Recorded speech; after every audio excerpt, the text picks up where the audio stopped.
It all started on a rainy afternoon at a small countryside carnival. The Ferris wheel squeaked in the distance, neon lights flickered, and children tugged their parents toward the game stalls. Among the clutter of cheap toys and stuffed animals, one doll stood out. Its face was wide, with unnervingly large eyes, and a grin that stretched ear to ear.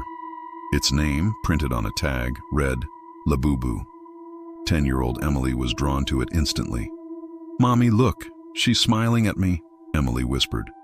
Her mother frowned. "That doll looks strange, honey. Maybe choose another one." But the vendor leaned in, his voice hushed yet persuasive. "This one is special. It doesn't like everyone. Only chooses its true owner." Emily's eyes sparkled with innocent excitement. Her mother reluctantly bought it, unaware that by taking Labubu home, they had invited something far darker than they could imagine. That night, while thunder rolled outside, Emily placed the doll carefully on her desk. She swore she heard a faint whisper as she drifted to sleep. "Play with me, forever." At first, nothing seemed wrong. Labubu sat silently, its permanent grin frozen in place. But on the third night, Emily woke up to a faint scratching sound. She sat up, her room bathed in moonlight. Labubu was no longer on the desk. It was sitting on the floor, facing her bed. Her breath hitched. "Mom?" she called out, but no one answered. She climbed out of bed, picked the doll up, and placed it back. But as she turned, she heard it, a soft, childlike giggle. Emily froze. Her heart pounded. The next morning, her mother noticed Emily's toys scattered across the room. "Did you play last night?" she asked. Emily shook her head quickly. "It wasn't me. It was her." Her mother brushed it off. "You just had a bad dream." But when Emily looked at Labubu, she could swear its grin was wider. As days passed, Emily grew oddly attached to the doll. She talked to it, laughed with it, even claimed it whispered secrets to her. Her older brother, Jake, wasn't amused. "You're too old for dolls, Emily," he teased, grabbing Labubu one evening. "Don't touch her," Emily screamed, her face red with fury. Jake rolled his eyes and tossed it onto the couch. But that night, a scream echoed through the house. The family rushed to Jake's room, only to find him trembling, clutching his chest. "There was something sitting on me," he cried, pointing to the corner. And there it was. Labubu, propped against the wall, its glassy eyes reflecting the dim lamplight, its grin sharper than ever. On Jake's arm were 3 deep scratches, as if clawed by tiny, invisible hands. Emily picked the doll up, whispering, "She's just protecting me. She doesn't like it when people are mean to me." Her parents exchanged worried glances, but for Emily, there was no fear, only devotion. The family tried to lock Labubu away.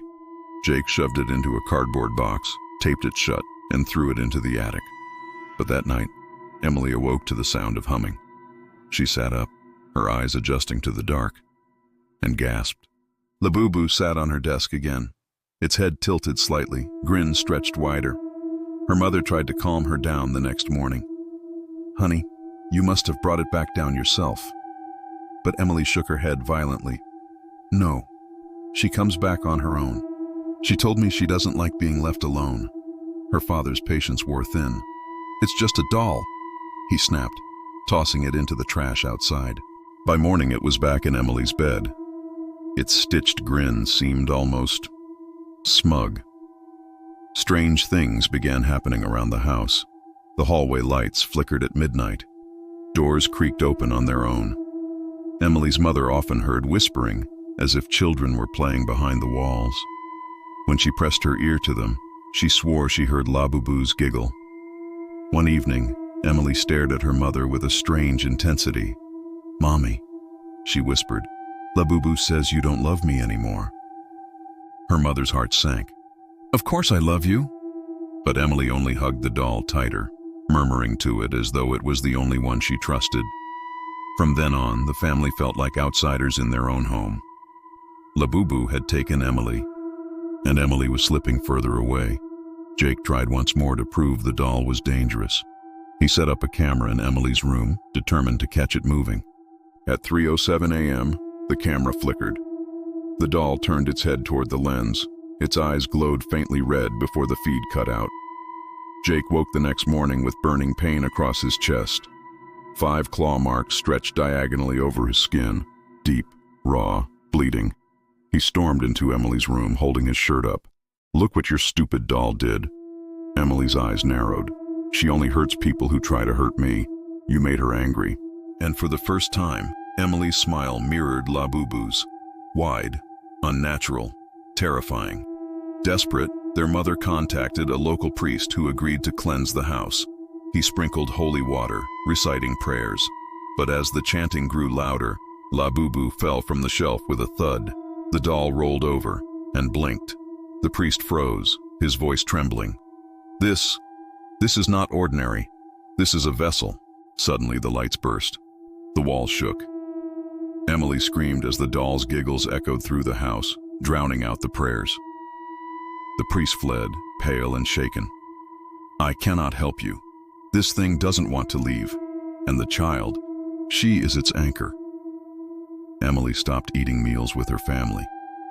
She spent hours locked in her room, talking to Labubu. Her mother overheard her whispering, "Don't worry, I'll never leave you. Even if they try to take you away, I'll stay with you forever." Her voice was different, lower, hollow. One night her father stormed in, snatched the doll and hurled it into the fireplace. Flames licked its face, plastic melting. But instead of burning, Labubu screamed. A shrill, piercing wail filled the room. The fire blew out instantly, leaving the doll sitting unharmed, its grin sharper than ever. Emily's eyes rolled back. She collapsed to the floor, whispering, "She's inside me now." The family planned to leave the house, but it was too late. Doors slammed shut on their own, trapping them inside. That night, Emily stood in the hallway, Labubu cradled in her arms. Her face was pale, her eyes blackened. "She says we all have to play forever." Jake tried to grab her, but invisible hands shoved him violently across the room. Claw marks ripped across the walls, furniture flew, and laughter filled every corner of the house. The parents screamed for Emily to fight it, but Emily only smiled, the same unnatural grin. When the storm outside struck midnight, the house went dark, and with one final shriek, all went silent. By morning, the neighbors found the house empty. No sign of the family, only the doll. Sitting in the middle of the living room, grinning, the house was abandoned, left to rot. But rumors spread. Some say if you walk past it at night, you can hear the giggles of a little girl. Others claim they've seen a figure in the window, a small child holding a doll with enormous eyes and a grin that never fades. And the doll itself? It now sits in a glass case in a collector's home across the city. The man swears it moves slightly each night, just a fraction. He laughs off the stories, saying it's just imagination. But when he sleeps, faint whispers echo through the halls of his mansion. "Play with me forever." Labubu is never gone. It only waits for its next child.